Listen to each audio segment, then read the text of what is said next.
May mga bagay na may hirap pagkasyahin sa iyong pamilya. The new anti-OSAIC law is working. Sa ngayon, nakablock na ang 20 mga website at mga larawang nagpapakalat ng mga child sexual abuse and exploitation materials sa internet.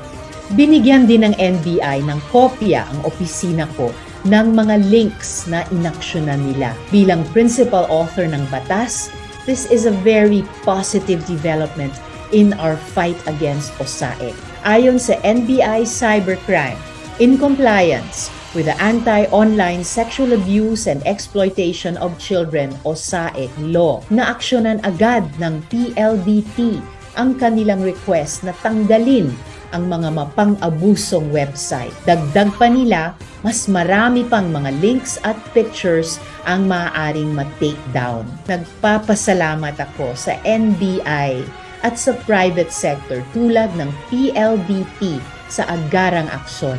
It gives me joy to see all of us working together to truly shut down OSAIC. Dahil sa ating pagtutulungan at pagkakaisa, tiyak na mas marami tayong mapagtatagumpayan para sa ating mga anak. Sa ating mga kababayan, kung mayroon kayong alam o nakitang mga OSAIC cases, mga larawan man o websites, mangyaring i-report ito sa ating law enforcers tulad ng NBI. Patuloy tayong mag-ambagan ng tuluyan ng matuldukan ang pang-aabuso at pagsasamantala sa ating mga bata. Nakakagalit na parang wala na talagang sinasanto ang mga pogo. Ang ibinigay natin sa kanila ay kaunting espasyo para makapagnegosyo. Pero imbes na tulungan ang ating ekonomiya, ay binastos nila ang ating lipunan. Mula korupsyon sa immigration, prostitusyon,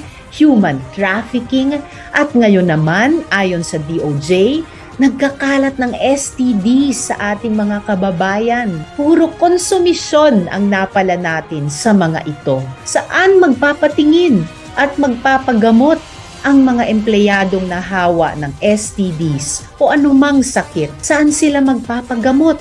Sa mga illegal na clinic na naman na nabisto na natin noong panahon ng COVID? Paano natin masisigurado na hindi na yan lalala o kakalat pa? Ginulo na nga nila ang ekonomiya at seguridad ng bansa.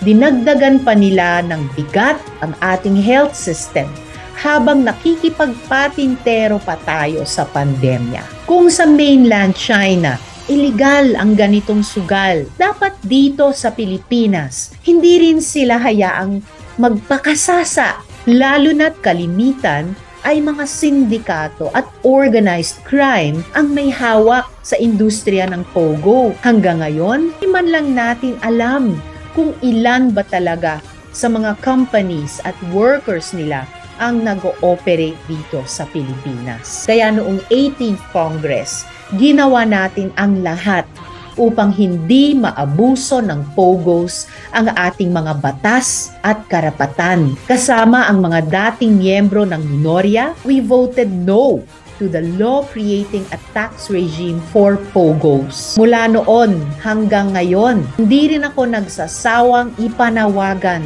na palayasin na ng tuluyan ang mga pogo na yan. Matagal na nating napagkasunduan sa Senado na yung online na sugal tulad ng ginagawa ng mga pogo hindi naman magandang investment, much less foreign direct investment na gusto nating palaguin. Hindi nagbabago ang aking posisyon ukol dito. The social costs can no longer justify their presence here.